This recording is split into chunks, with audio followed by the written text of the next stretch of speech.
The Protestant Reformation, one of the most devastating results of it and transformative results of the Protestant Reformation was war.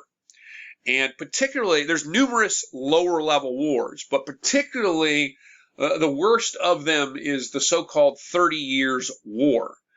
Now, after King Charles V had passed away in the middle of the 16th century, 1558, the Habsburg monarchy had kind of said, look, it's sort of not in our best interest to try to fight all of these conflicts with Protestants to try to eradicate Protestants.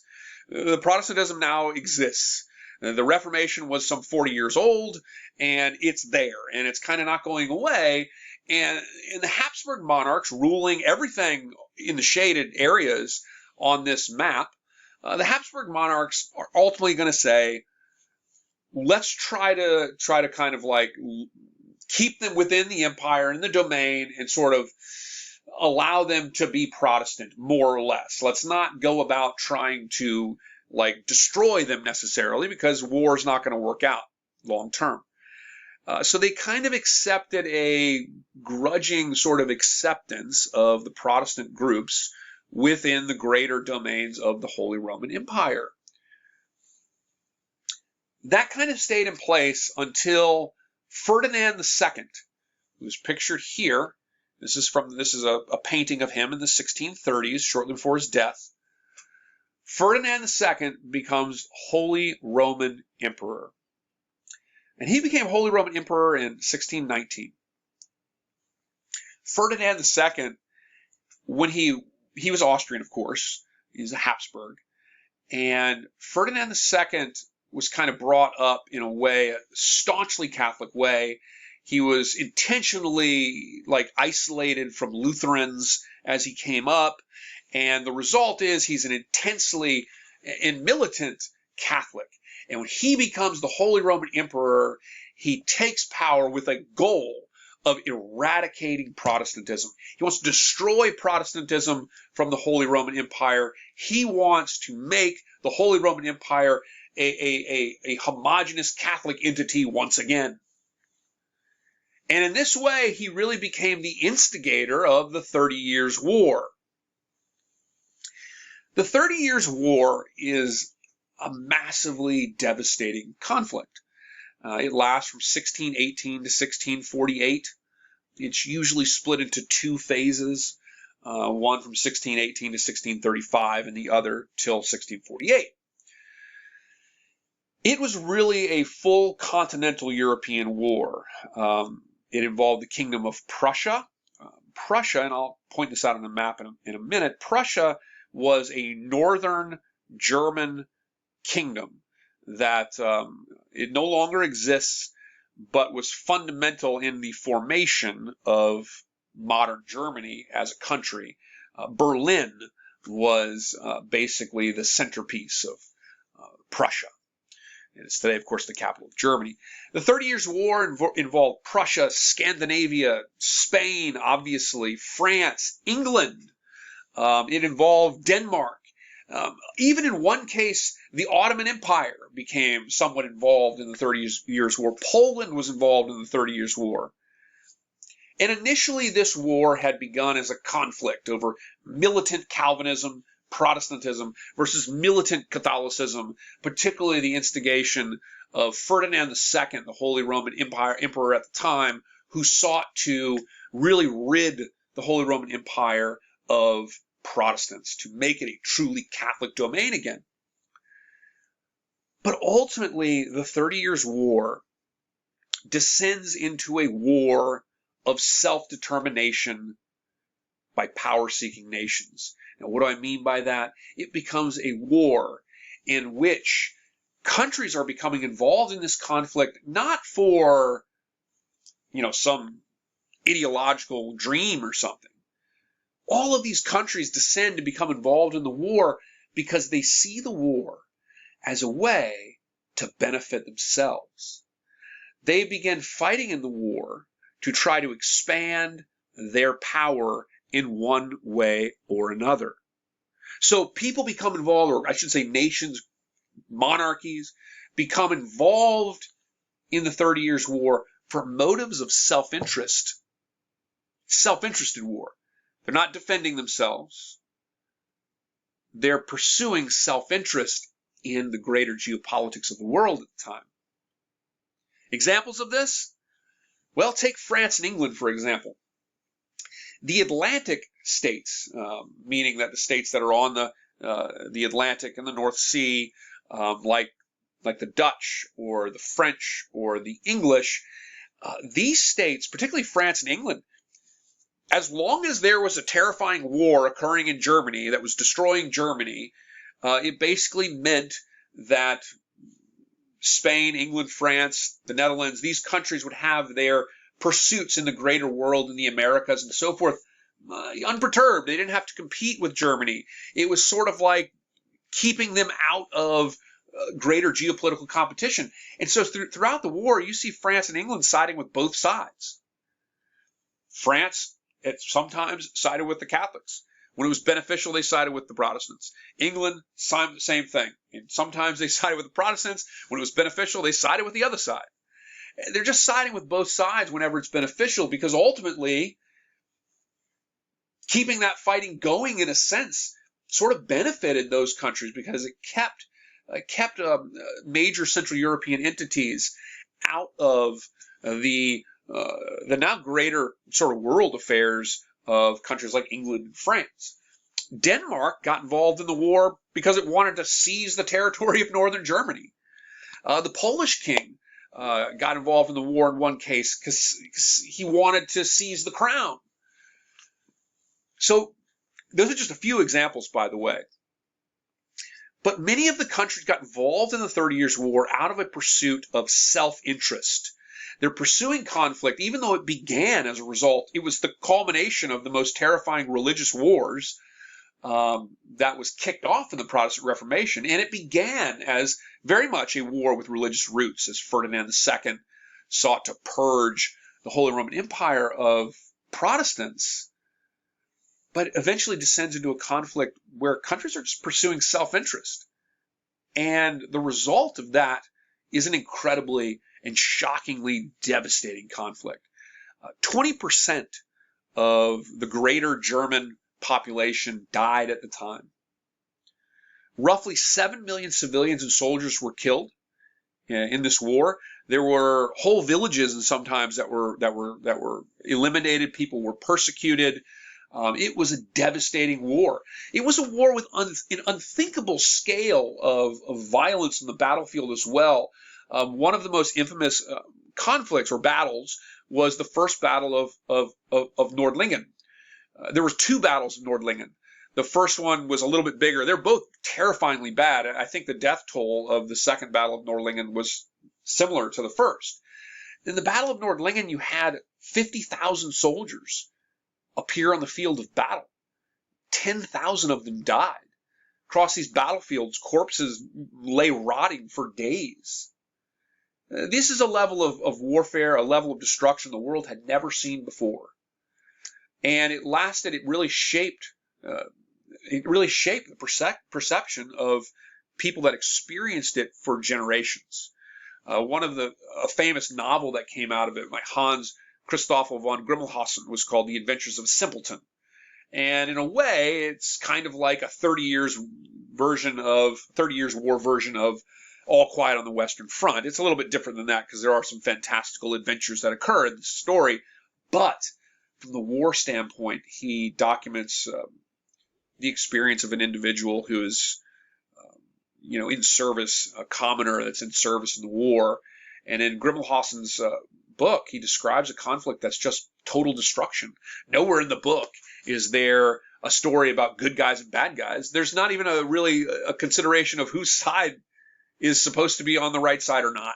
It's just destruction and death, and it really speaks to, it kind of depicts what the experience may have been like in this incredibly terrifying conflict. The results of the 30 Years' War were far-reaching. These are really far-reaching results.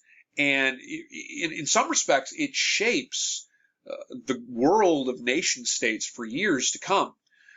One of the most significant results of this conflict was the emergence of the modern concept of national sovereignty. And this came out of a series of diplomatic meetings known as the Peace of Westphalia.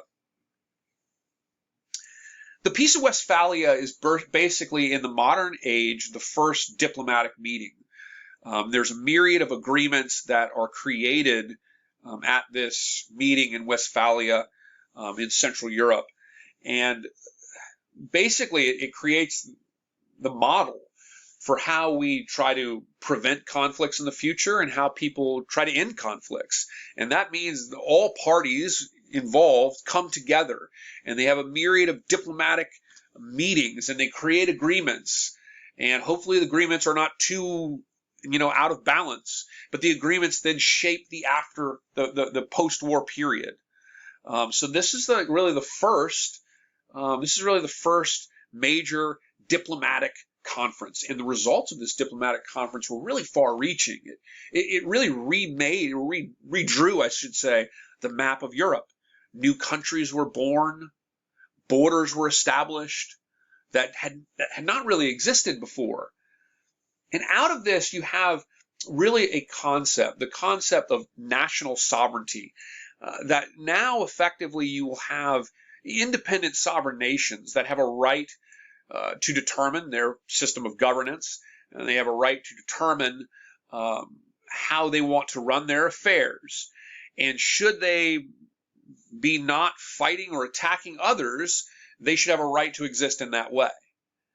And so what effectively is happening here in a long term is you're creating the basic sort of legal apparatus for the modern nation-state system, that all nations sort of have a certain level of rights, individual rights as a nation, and that those rights should not be infringed upon by powers that seek to make war for self-interest.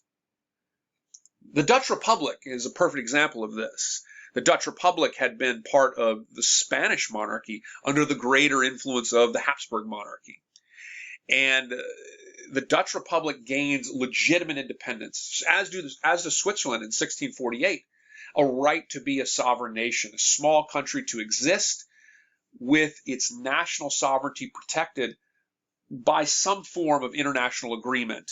If we call it international law, maybe that's not yet the appropriate term, but an international agreement that protects that notion. So it's really condemning self-interested war in a lot of respects. It's an incredibly landmark agreement creating the first sovereign states. The goal of the thinkers at Westphalia was really to create a balance of power, meaning that you had a myriad now. The issue was seen in Europe that there was an issue when countries tried to use war for self-interested reasons to gain more power. Nations tried to use war to become the most dominant power of Europe. And they believed if they drew new boundaries and created these sort of sovereign, independent boundaries of these newer nations, they redrew the map of Europe, that there would be a balance of power in Europe. And because no country had a significantly greater power than the next, that it would perturb others from self-interested war and from violating the sovereign rights of other countries. There were also, and I'm almost done with this slide, I know I'm talking a lot about this, but there were also some really significant changes in the military as a result of the conflicts of now the age of gunpowder weapons. So some fundamental changes. You have a move away from castles. Of course, the old stone bulwarks that made up the medieval period are now pretty much irrelevant as meaningful centerpieces of defensive warfare, really. Instead, now, whereas in the medieval period, and wars were never on the scale of a battle like the Battle of Nordlingen. Medieval battles were not like that. And actually, most of your medieval armies were made up of knights, effectively people from the higher echelons of society. Well, now you have much larger armies The common people, the commoners, if you will, are now making up the infantry, hence the work about the 30 Years' War, the Grummelstoffen book that I mentioned last slide about the experiences of a commoner in that war. So commoners really made up now the infantry ranks, and instead were commanded by upper class officers. The development with gunpowder weapons, with muskets, which are smooth bore weapons, they're very inaccurate. They fire a large caliber ball, and they're not quickly loaded. They're not repeaters, and as a result of that, the individuals in an infantry square and a military unit at this time had to be able to respond to commands, sometimes using drums and flags on the battlefield. There's a lot of smoke and it's very loud. They had to be highly trained to be able to load and fire together. So you see a revolution in military training and discipline, the usage of artillery on the battlefield as well. And this is a later depiction of an artistic depiction of a British infantry square at the Battle of Waterloo in 1815, because I couldn't find a good illustration of one from the 30 Years' War.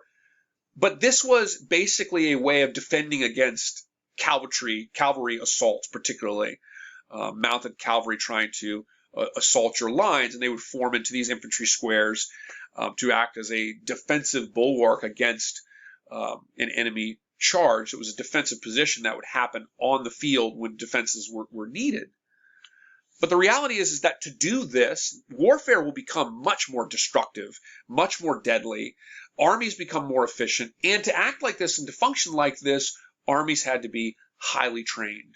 And this gives rise to some of the famous military training manuals from particularly like groups like the Prussians, for example, who become preeminent in the era of military training following the 30 Years' War.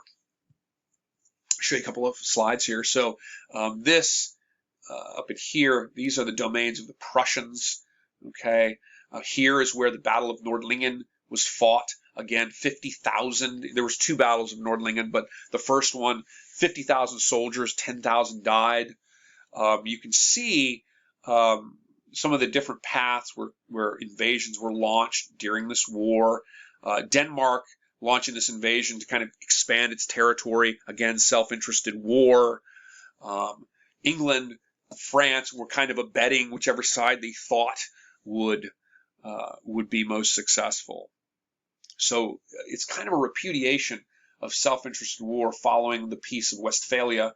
And you see Westphalia, the region here, the German region here, depicted right here, and this landmark agreement, the first diplomatic conference, and really creating the basic structure for national sovereignty in the world.